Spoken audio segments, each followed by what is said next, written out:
What's up, everybody? It's Megan from Student Loan Planner. And are you looking to refinance your student loans?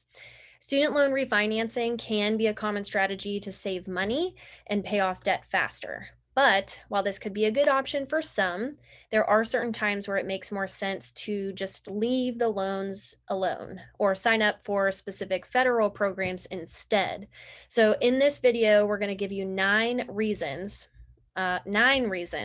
why you should not refinance your student loans. So let's kick it off with number 9. Number 9 would be you're almost done paying off your student loans. So there's a couple of reasons for this. One, you might not save as much. If you're refinancing federal student loans, you might be losing out on certain valuable federal protections. The pandemic has definitely taught us some things. So, number 9, if you're almost done paying off your student loans, might just be good to pay them off as is. You might not save as much by refinancing at this point. Number 8, your rate won't change that much. So if you do go ahead and do a soft inquiry, you're checking out a couple different companies, if that interest rate wasn't reduced very much, or if it was the same as what you already had, it might be best to hold off on refinancing until you do qualify for a better interest rate or come up with a different repayment strategy. Again, leaving the federal system, especially, you walk away from a lot of federal protections and flexibility. So, if the rate's about the same or if it's not much better, you have more valuable flexibility in the Fed system. So it might just be better to stay there. Number 7, you qualify for Public Service Loan Forgiveness, or PSLF. You do not want to refinance any part of your loans if you qualify for Public Service Loan Forgiveness and your loans are federal. So not only will the remaining debt be forgiven after 10 years of payments, or really more technically, it's 120 qualifying payments, but it's also completely tax-free.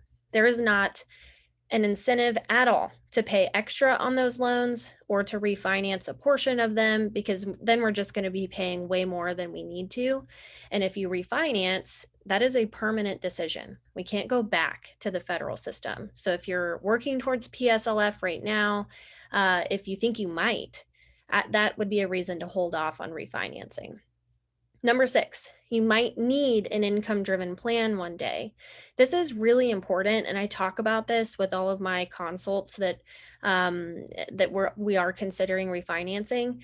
And if you think you might need the flexibility of having your payment be based off of income, like your income is variable, or you might be starting a business soon, or the job market you're in is just questionable, those income-driven repayment plans could be super valuable in a time where you need it. If income isn't what we thought it was, or there's an unexpected drop in income, or we've lost our job. So if you want the flexibility, if you value flexibility, and might need an income-driven plan in the future, that would be one reason to not refinance, because refinancing companies do not have income-driven plans. Number 5, you don't have an emergency fund. This is huge. You might find yourself in a position, if you don't have an emergency fund, where you can't make those student loan payments. So really foundational piece to a financial plan. Make sure you have 3 to 6 months of necessary living expenses in savings before you go to refinance. That's just protecting your future self against anything that we can't predict or any type of emergency situation. Number 4, you have credit card debt. If you have credit card debt, you want to pay that off before looking at options for your student loans. One reason would be because credit card interest rates are really high.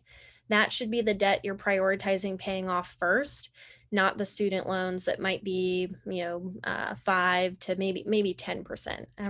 Depends on what your interest rate is there for the student loans, but other reason is if we have a lot of credit card debt and we go to refinance, your interest rate that you might be approved for might not be as good. So you might not look as good from a credit perspective if we have that credit card debt outstanding.